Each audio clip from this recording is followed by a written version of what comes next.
You're tuned in to the It's Real podcast with your hosts, Kayla Kallander and Andrew Yagi.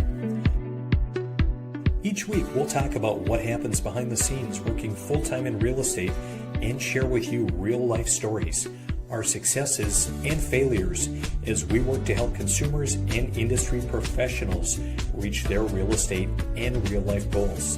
Here we go. Welcome to episode 93 of the It's Real podcast. I'm Kayla Kallander and I'm a mortgage lender. I'm Andrew Yagi. I'm a real estate agent. Hey, Andy, how are we doing today?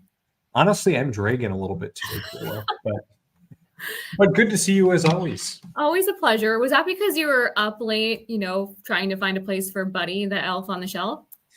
Well, my wife has that taken care of most days. Luckily, I get a couple of turns, but yes, our elf is back. I think it's more just being on the verge of, there's a lot of junk going around as far as, cold and flu season. So just on the verge of fighting that off. And then it didn't help that I probably drank some pre-workout at 3:30 yesterday afternoon and went to the gym. And so as a result, I probably didn't sleep as well either. 3:30. How are you finding the energy to get up at 3:30? 3:30 in the afternoon, but most days I get up. Andy. No, but most days I do get up between 3:30 and 4. I don't know. It's just kind of my time. It's a great time to get up ahead of kids, and no phone calls, no emails, no text messages. It's good. It's a life hack to get up before the rest of the world and just be with your thoughts. I used to do that way more. I'd get up at 4:30. I would do my devotionals, slowly get up, work out. And now I just feel like things have shifted. I think it's because I'm staying up later. I'm not doing the pre-workout at 3:30 in the afternoon, but sure. It kind of trickles over to the next day, but I feel you. Yeah. Well, I normally don't make a practice out of that, but sometimes some days, and yesterday was a jam-packed productive day, but now I'm a little bit off today, but such is life. Got to keep rolling, right, Kayla? Got to keep it going. And it's a busy month. I mean, month of December, it's notoriously just a crazy month. Although I always feel like it's going to slow down because it's it's the holidays. It doesn't. It just gets wild. And I feel the same thing too. I was just talking to one of my friends on the phone that is more in agriculture, and just talking about the off season and just, how busy he is, even just work around the shop and planning for next year. And said kind of the same here. There are always things to do. So it's just, how do you want to spend your time and what do you want to do? Okay. I have a question for you. So Sure. A lot of people talk about how this is the separation season. This is when your competition slows down. You need to grind. What are your thoughts on that? Do you feel like that? I go back and forth. That's why I'm asking is, sometimes by this time of the year, I'm exhausted. We grind all year. But then some people say, well, now is the time to speed up. How do you feel about that? What are your thoughts on that philosophy? I think it depends on you and how you run your business. Interestingly enough, my team and we're going to do kind of some business planning and training in just a couple of days. And so we're going to sit down and kind of feed them from the fire hose of real estate really quick and cover a lot of things rapidly in an afternoon. And so I would say if you're not established and, or if you're really looking to grow or, to even gain momentum, now would be the time to grind. Kayla, I think though, for individuals like you or for me who are pretty established and kind of have a following, I think we're grinding all year round and all the time, really, and have really worked to build our businesses, off of, past clients, referrals, and, most importantly, providing good service, and then just attracting people, with having a presence online. So I think we're perpetually grinding, in my opinion. What do you think? I think that's very true as we are, continuously moving, and we never know how our days will look. We don't know if it's going to be, hey, I've got nothing on the calendar today. And then all of a sudden something blows up, an appraisal's low, clients need to see a house, someone needs to get pre-qualified. So I think that for me, I want to slow down and enjoy the holidays a little bit because I feel like every year it's always just, me on my phone or me working. And it's I really focused on getting support in place so that I can enjoy those things. I do think there is something to be said about Some people don't answer their phones. They don't do anything. That's not us, Andy. We're always going to answer our phone. But I think it's just a time of more, for me anyway, like reflection. What do I want the next year to look like? But also being present. I want to be very present for Christmas, the holidays, time with family. So I think that's just you just have to balance it. You just have to find pockets and ways that you can be, but also like don't let your foot off the pedal, I guess, your foot off the gas. So yeah. So recognizing that we're already into the holiday season, and how was Thanksgiving and how was your presence last week? good. We hosted Thanksgiving and it was a very relaxing weekend. And I think we had family over at 4 and they were gone by 7. So it was a quick, you spend like hours cooking and baking for it to be done so soon, but it was very low key. So what about you guys? Tell me, I was just cruising around social media a little bit and had seen that this Christ Kindle market. Yes. Tell me about that. Yeah, so it's I think it's Folkways is what it's called, and it's Chris Kindle Market through Folkways. It's just essentially a bunch of vendors that set up, get together, and that's outside. And then inside there's also vendors and a band and food and drinks, and there's a lot of like little boutiques, like local community businesses. So it was good. It was very festive. There's like parking, like you kind of have to walk a little bit, but it was a lot of kid things to do. There's alcoholic beverages, there's fires. So it was fun. I've never been, I wanted to try. It was smaller than I thought it would be. I thought it'd be a lot bigger. But it's a small little community event. So have you ever been? I never have. For being so close to Fargo, we don't make it up, as often as we should. It just seems like too many, either being exhausted with the weekend hits or having too many other activities. Yeah. One day you'll move here for real though, right? That's maybe bucket list. Never know. That week hint number 2, the second week in a row that you're hinting at that. Yeah, that's actually 2 weeks in a row I've done that. But I'm just saying, So, but no, it was a good event, and there's so much to do in Fargo that this time of year, we're always at the lake, that I really wanted to stay back a bit and see what, Fargo had to do, what there was to do on the weekends. There's like the boiler room has like Christmas stuff. Like there's a lot of like igloos. So I have a question about that. So obviously I know the boiler room kind of discontinued their food service this summer, but they still kind of have a bar there and they'll do catering or have food trucks or something periodically. Is that kind of what they're doing? Mm-hmm. I think so. I haven't been, or I haven't looked into it too much, but it appears to be attracting a lot of people. Like I saw they really decorated for Christmas, and so yes. I was kind of curious to know, like, okay, so I know there's the bar piece, but like, do they have food there or anything too? Like, is it family friendly? Just because this past weekend or over Thanksgiving, we took the girls down to the Twin Cities, and we went to the children's theater in Minneapolis, and we saw the Grinch, which was a really, really great production. And then we went to kind of this supper club in kind of uptown South Minneapolis called the Creekside, and they really decorate for Christmas. And it was really awesome. The girls loved it. And so I had seen the boiler room was doing that. And I thought, if they had food or something, which it maybe appears like it's just more a bar for cocktails, more adults. But yeah, that's kind of the vibe I got. Yeah. That's awesome though. There's so much to do, right? From the Nutcracker to these like igloos. And I think it's just fun to create memories. And again, we're so go this time of year. It's just nice to, slow down and take it all in. Yeah, for sure.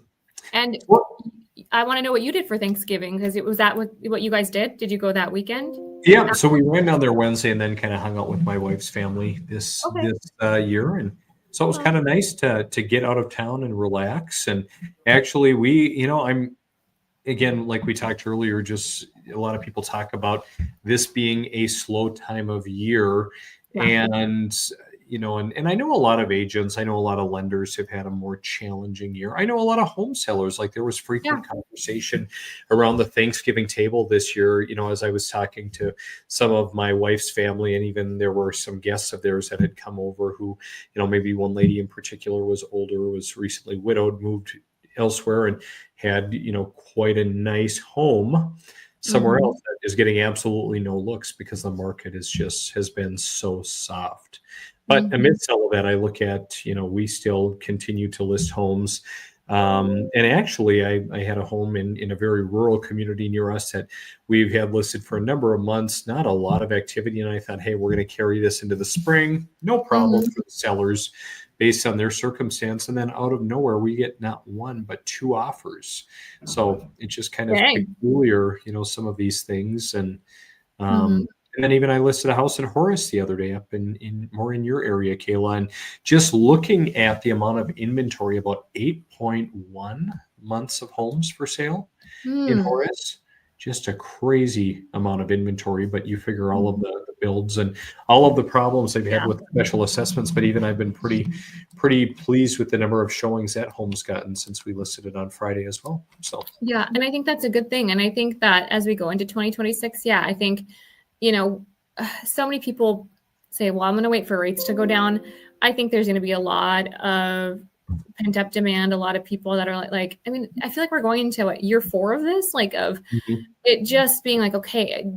And I think I should elaborate. I think that buying a home for me personally, and for a lot of people I talk to, it's not just about the finances. It's about a safe place. It's about being able to, live comfortably, to fit your family. I mean, some people are busting at the seams and they need to get out of their apartment. They just have to, and a house is the option. And so I think there's a lot of people that are, we've talked about it before, but kind of warming up to the idea of, okay, here's the cost. What do I need to do to get there? And it's more about just being in a home. It's less about the money, is what I'm seeing anyway. Do you know what I mean? Mhm. Like, Yep. obviously both are very important, but it's kind of like when you decide to pick out the vehicle you want, or you decide, you want to spend your money on vacations.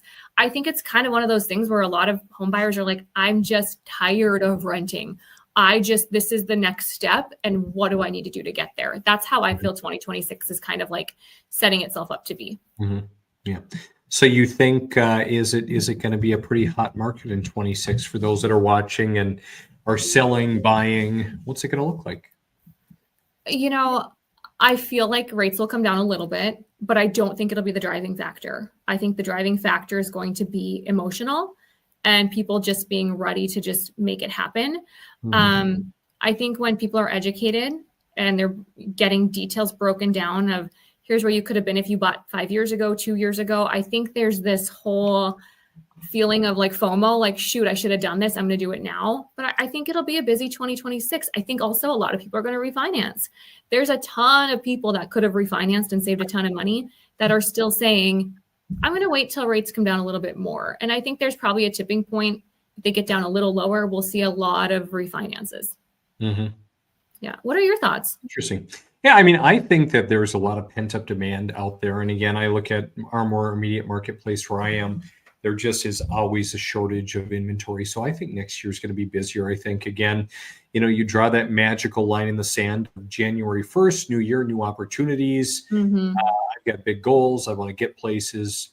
Um, I think a lot of people are going to make a move in 2026. So I think Yeah. it's going to be a better year, than 2025 was. But yeah, I agree. Not for the reasons that most people would think, because I think rates kind of are where they're at.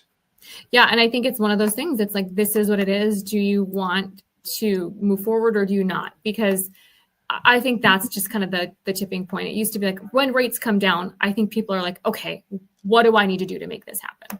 Mhm. For sure. Yeah. Hey, Kayla, I've got a question for you. Have you ever heard of a website called Zillow? Yeah, I have. A Zestimate. Oh, the Zestimate. Yes, we love the Zestimate. Don't I go to Zillow to like get a lender and a realtor? Isn't that what Zillow is for? Yeah, absolutely, it is. That's what Zillow would like you to think. A serious question though. Any idea like how many of the buyers that you're working with, how many of them do find potentially their agent on Zillow? I just talked to one this week that did. Okay, But good I mean, experience for that individual, or so far so good? I think that individual has had a good experience, but I mean, I would say 1 out of 25 clients are saying, "Oh, I just met him on Zillow." I would say most are saying referral from a family member. I've known them. It's my whatever, but it's not normally Zillow. Hmm. So just not as much as you think. Sure. Well, I came across this the other day, Kayla, where I think you know who Tristan Ahumada is. Isn't he the I life code agent guy? Yeah, I actually spoke at his event a few years ago. You did. Social Con. He's a great guy. Cool. Yeah, pretty sharp, kind of a thought leader in real estate, Yes. but he's just kind of talking about Zillow, and this is more for agents and lenders. But a lot of people are after Zillow right now, filing lawsuits and even filing alleged RICO charges, which is kind of like racketeering charges. Kind of organized crime, kind of stacking up Zillow to be kind of at the same level of mob bosses. And basically what they're alleging, Kayla, is that they're monitoring agent-client communications. So Zillow bought a CRM company, and so supposedly Zillow has been eavesdropping, forcing their Zillow agents to use it. And if the agent does not recommend a Zillow home loan lender, then they're coming after them, kicking them out of the program. I mean, Zillow is really pushing hard, to get people into their Zillow home loan product, right? And for good reason, no doubt. I mean, obviously they want to boost their bottom line, but some of these agents, if they don't think Zillow is the best bet for that client, they are pushing them elsewhere. And Kayla, I think what a lot of people don't realize, I used to buy a lot of Zillow leads, like when I first got into the business, and like I wasn't known in real estate. Like I bought a lot of Zillow leads and I did really, really well with them, did a great job of converting them, and it was pretty profitable. But a lot of people don't realize, like, for instance, one property that I have listed here, if people go and request a tour or want to contact the agent, it's going to farm that information out to Zillow and to one of Zillow's preferred lenders. So like in this area, and I guess it doesn't show it. Oh, yeah, there it does down here. There are a couple of local experts, and there's a lender that they probably are going to pass you on to or pass your information on to, and they may farm your information out, to many individuals. So I've actually had people, and I think we've talked about this before, Kayla, but I've had people say to me, well, or to someone in my office, well, I'm just really disappointed in Andrew because he hasn't responded to me. And I've gone on this page and I've hit contact agent. I put my information in there, and I get nothing because they're farming it out to another agent that doesn't follow up with them. So I think, overall, a variety of individuals going after Zillow kind of, asserting that, hey, they're doing some really shady things to really deceive consumers and really not do what's in their best interest, which is pretty serious, especially when you think, in terms of people buying a home. It's one of the largest purchases or investments he'll ever make. Okay, so I remember you talking about this before this article came out. You had mentioned, okay, Andy, when was this? Was this months ago? A year ago? I feel like it, yeah. Okay, so you have experienced Zillow in the world of people think that they're reaching out to me, but they're not, and it kind of reflects poorly on you because it's a misconception by the client. They think they're reaching out to Andy. Andy's not getting back, but it's basically going into Zillow land, and no one's reaching out. Well, somebody should be reaching out in theory. I mean, they generally are going to connect you live, and if you don't answer, it just depends on. There are a couple of different ways. Like you can request a showing, and usually Zillow will try to get in touch with you as the buyer and then try to live connect you to an agent to give kind of a warm handoff, because we know a warm handoff always is going to be best. Yes. But if they can't reach you, then they might just send your information onto the agent and said, hey, we haven't been able to get a hold of Kayla right now, but we can try to follow up with her. So it's kind of interesting. So, okay. So I feel like it's being taken to a new level. And now also on top of it, from what I've read, is that clients are also being put in the hands of a Zillow lender or being told that, hey, you must use a Zillow lender. And that is concerning because that Zillow lender, for example, let's say a Fargo, North Dakota person or a Fergus Falls, Minnesota person, this happened to them and they're being told you have to use this Zillow lender. It's probably very uncommon that Zillow lender has North Dakota housing, Minnesota housing, bond programs, things like that. And so for the consumer, that can be completely devastating because you would not even know what options you had. You're basically being pigeonholed or told, here's your one option, because those big online lenders, they don't have the local programs, nor do they understand them. So that's concerning. So where do they stand? Are they just kind of in talks right now? They're just being accused, or are they being sued? Yeah, so it sounds like, I mean, they're being sued on many fronts by many different groups. And I mean, there's still a lot of sparks flying in, the real estate realm, between the National Association of Realtors, some of the Mhm. MLS stuff that's been playing out, Zillow and others. And, it's really kind of interesting, to just kind of, kind of watch it and see what's going on. But undoubtedly, just like with most industries, Kayla, there's going to be an immense amount of change, coming down the line, especially as we look more at AI. Oh, yeah. And I mean, again, if you're not changing, if you're not adapting, if you're not staying in front of people, you're probably going to fall by the wayside. Yeah. And I think too, like there's a good balance, right? Like I don't want some like AI replacing me with clients, but finding AI to essentially helping you become more efficient is one thing. But yeah, some of these larger companies, I mean, spitting out pre-approvals and showing homes. And I think that you have to adapt, but as a consumer, you just have to be aware too. You have to be aware of like, do you want to work with somebody that you don't know? Do you want to work local? Like what's more important to you, speed or accuracy, or, hey, this person's well known, my friends use them. I think that we deal with that still. We still see people that are like, well, I'm using this online company, and it's because they just didn't know any better. So I think, we have to do a good job at telling people and educating them why it's so important to use your local people. Right. Well, and at the end of the day, like, hey, it's great. Like Zillow is undoubtedly probably one of the best portal websites out there. Like it's a great place to search and a great place to look, but look, but don't click the button. Look, but don't touch. Yeah, right.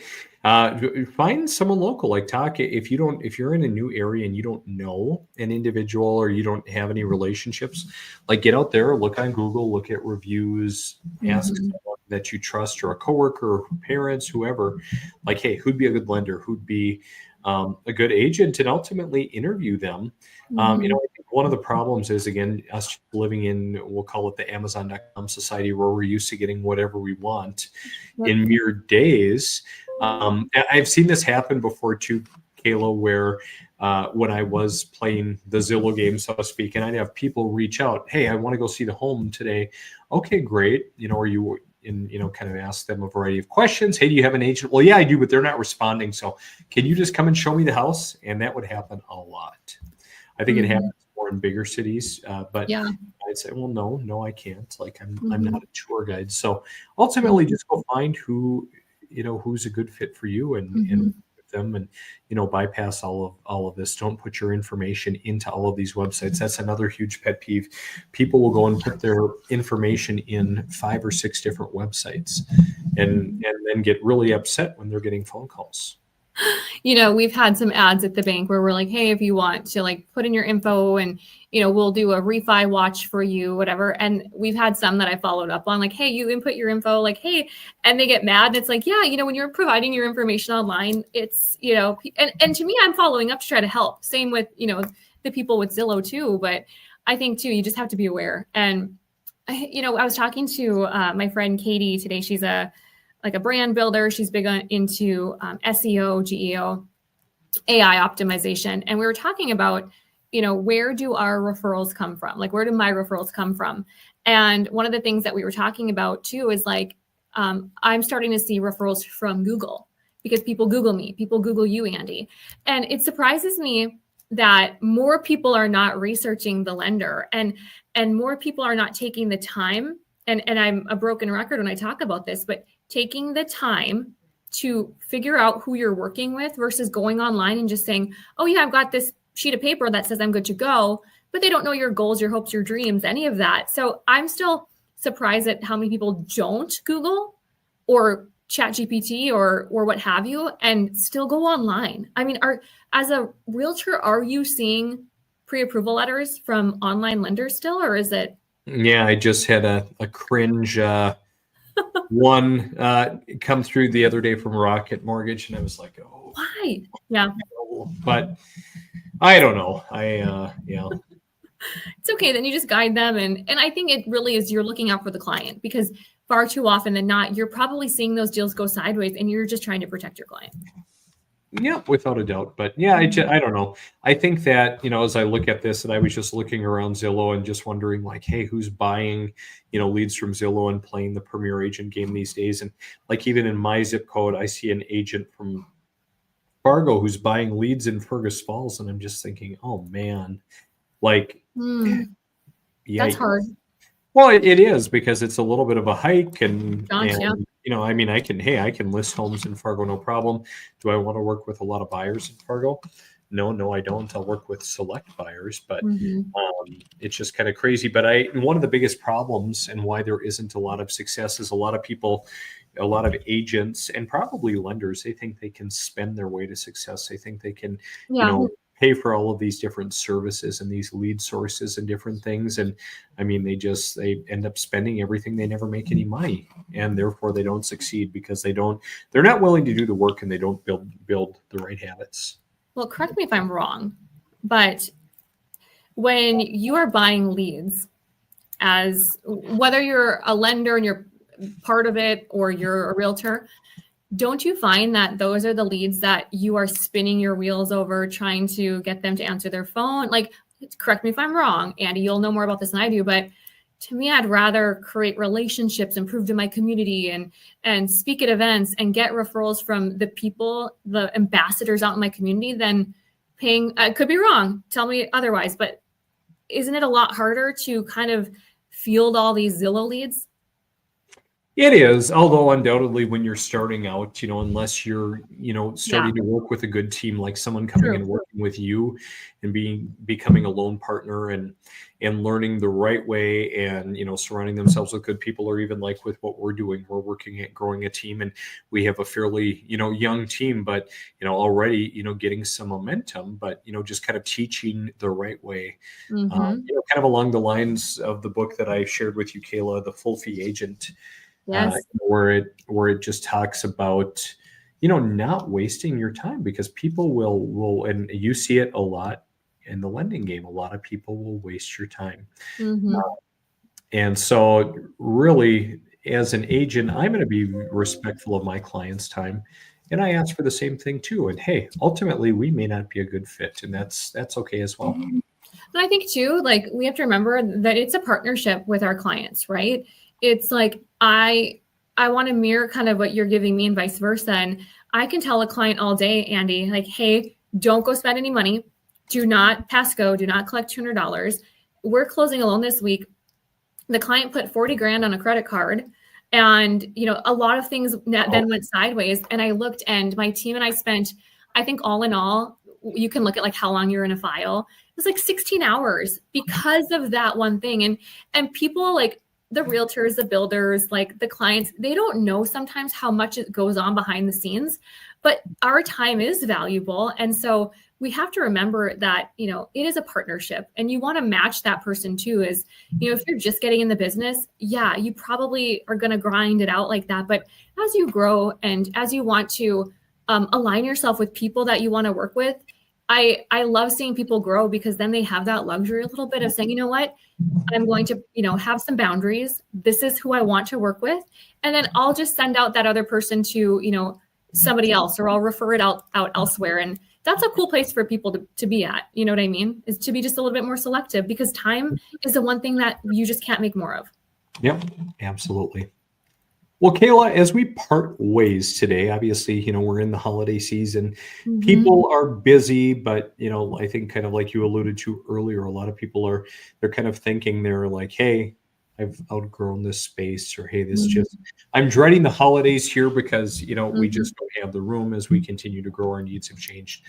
What is a parting piece of advice that you can give to someone who may be listening today, who may have some real estate goals ending the year and going into next year? I hear right now, and I've talked about it before, the circle back. Let's circle back after the holidays, once things settle down. 90% of people are saying that. So what I'm telling people right now, because I have a lot of people that have told me that, and I said, hey, if I can give you one piece of advice, it would be get your things together now. Some people are trying to use up PTO year end. They've got some time.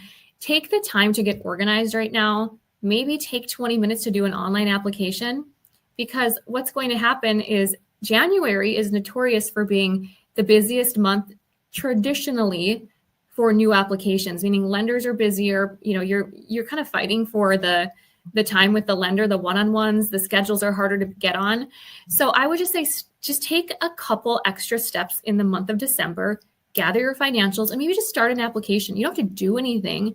But that's what I would say. And don't be afraid of starting an application just because you want to like pay off some debt or save more money, because we can always prepare for you to do those things, but this just gets you ahead of the curve of that rush after the new year. So just getting some things aligned, like an application and financials, would be my biggest like pieces of advice. Mm-hmm. What about you, Andy? I think, probably the biggest piece of advice, and I know we talked about it last time a little bit, but as you're kind of thinking about your real estate goals, if you're saying, hey, this is the time I'm going to get into that house, or maybe I'm going to sell. First of all, if you're buying, take a look at that holiday bonus, hang on to it, budget a little bit more wisely over the holiday season, and just think like, hey, do I really need this extra stuff, or do I really need to go and buy all of these extra gifts? It really isn't the material things. In fact, I was sitting with Violet, my 6-year-old, the other day, and she said to me, Kayla, she said, Dad, I really hope this year I'm on the naughty list. And I said, well, Violet, why would you want to be on the naughty list? And she said, well, Dad, because I have plenty of toys. Like I have some in my room, in the playroom, in the living room, and I just really don't need anything else. So I'd like to be on the naughty list. I'm like, well, Violet, you don't have to be on the naughty list. Like, you're a really nice girl. You could be on the nice list. We could just tell Santa and, grandmas and grandpas, maybe you don't need that much. Well, yeah, Dad, I think I really would like to be on the nice list, but maybe I could just take some of my presents and sell them, and so we could have some money to give to some other people. Wow. And so I would say have that mindset, and just the Violet mindset. Yeah, exactly. And just set yourself up for success in the new year. If you're buying, if you're selling, get the ball rolling early. I mean, spring, things get really busy.